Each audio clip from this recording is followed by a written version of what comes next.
Si Robin Padilla, talagang tanga eh. Mga kaibigan eh. Hindi naman sa panlalait. Yung mga pinagsasasabi niya, nagdudunong-dunungan siya. Rapid fire! At ito naman ang mga walang kwentang balita mula sa Europa. So can we expect na babalik ka po dito sa The Hague? Opo, kasi di naman ako aalis kung hindi kampanyahan.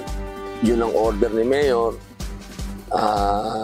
Siyempre, sinabi niya kay BP, sinabi ni BP naman sa akin, ang order is makampanya. Saka huwag hayaang magkawatak-watak yung PBP. So, kailangan kong gawin yun. Tapos, ang susunod na gagawin ay siguro pagkatapos ng butuhan, babalik na ako dito. Kasi sa June, session na. So, uwi na naman ako ng June. Hanggat nandito si Mayor, balik-balik ako. Pero pagdating sa sasabihin mo sa akin kung gusto natin magbago, hindi natin gusto magbago. Naglolokohan na lang tayo sa Pilipinas. Labag na sa katinuan yan, mga kaibigan. Yan ang sabi niya. Kasi sabi nga ni Manuel L. Quezon, my loyalty to party ends when my loyalty to country begins. Kaya, hindi niya, dumadating talaga yung puntong ganon. Kaya dapat, ganon ang mga prinsipyo ng nasa pamahalaan. Hindi katulad ni Robin Padilla. Hindi mo, nagkaisip, naging baliw. Ha? Buwang na yan, mga kaibigan. Isipin mo, senador. Ha? Bakit? Talagang tanga eh.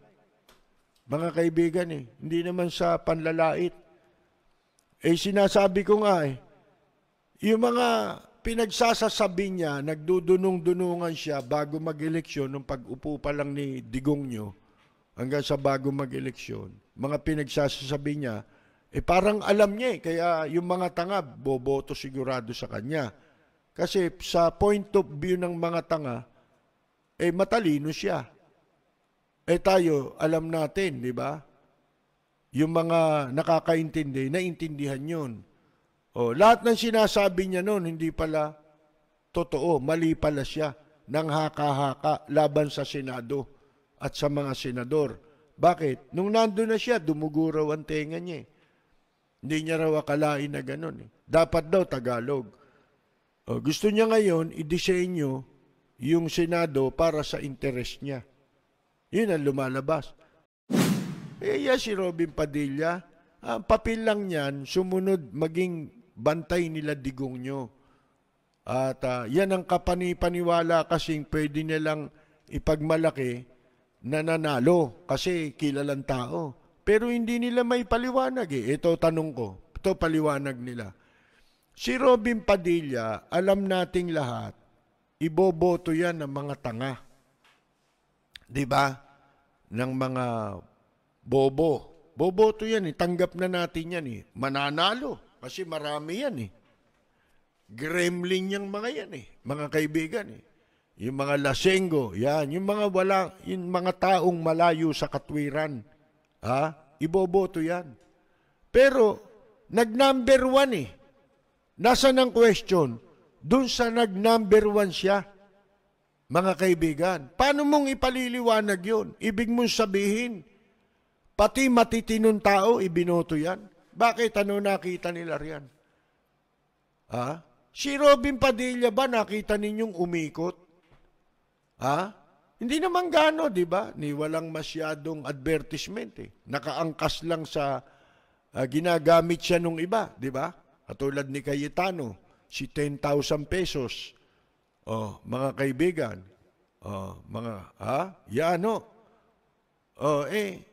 bakit? Paano nangyari yun? Ibinoto ka rin nun? Parang ganito, nung tumakbo si Lito Lapid 2016 ba? 2019, kumandidatong muli na senador, di ba? Yun yung tinatanong natin sa resulta ng 2019 elections. Na kaya pinatutunayan nating hindi totoo yan survey. Oh.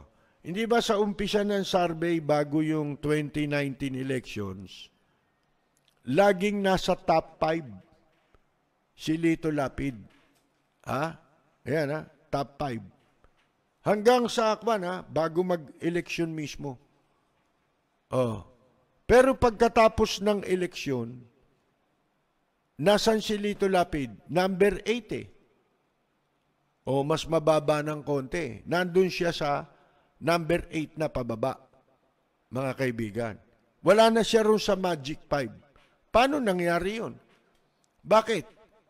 Kasi po, yung survey, mula umpisa hanggang sa before election, number 5 siya lagi. Sa Magic 5 siya lagi. Ano nangyari? Bakit siya naging number 8? Dapat naging number 2 siya. O kaya number 3. Di ba? Bakit? Kasi nung panahon na yon na survey ng survey, wala pang block voting. Hindi ko na paliliwanag kung ano yung block voting. Ha? Basta wala pang block voting nun. Nung election, may block voting na. Di ba, ang tendency nung block voting, binoto siya eh. Kasama siya sa ibinoto eh. Di ba dapat from 5, tumaas pa siya? Yun ang kwa nun eh. Yun ang logic nun eh. Yun ang sentido común. Di ba? Bakit bumagsak siya sa 8? Nung nagnanumber, nasa Magic 5 siya, ano sabi? Hindi kasi katatalo lang niya nung nakaraan 2016, tumakbong mayor, talo. Tapos 2019, ang taas kagad sa Senate. Mga kaibigan. Ano sabi nila? Paliwanag ng survey. Baka raw ang probinsyano. Sipin mo, ang probinsyano, okay pa rin. Tanggapin natin, halimbawa, ang probinsyano ang naging dahilan. Ito, pinaliliwanag ko noon pa. Ano sabi ko?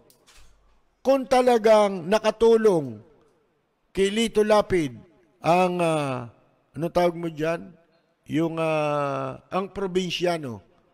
Bakit yung anak niya natalo? Kasabay niyang tumakbo noong 2019. Tumakbo namang mayor sa Pampanga. Doon sa Porac. Ba't natalo yun? Mga kaibigan. Di ba magkasama sila sa ang probinsyano? Kita na ninyo. Ilan doon sa ang probinsyano lumawak sa politika 2019? Talo yung iba eh.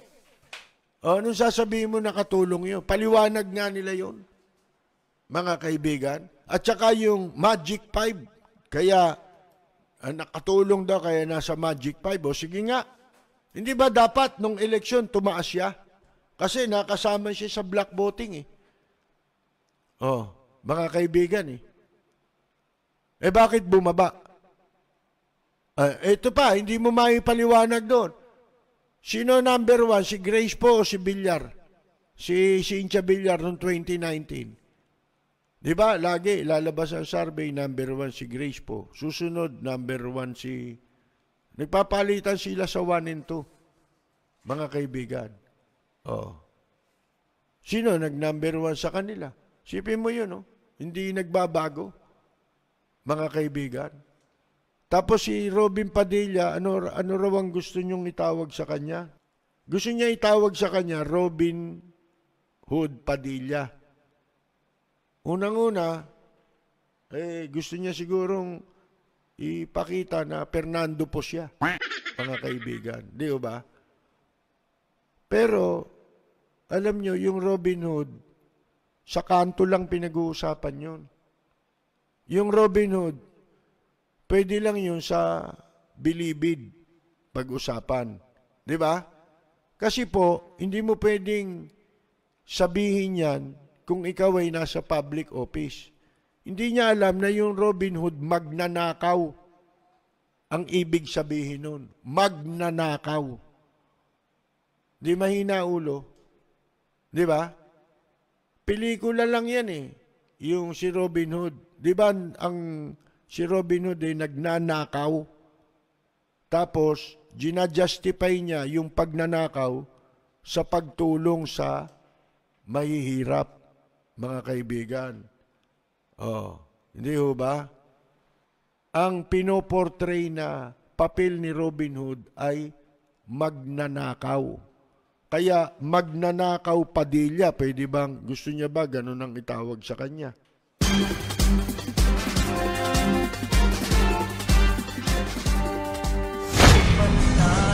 Ito po si Percy Lapid. Maraming salamat at magandang gabi, Robin Padilla! Nagmamahal sa'yo.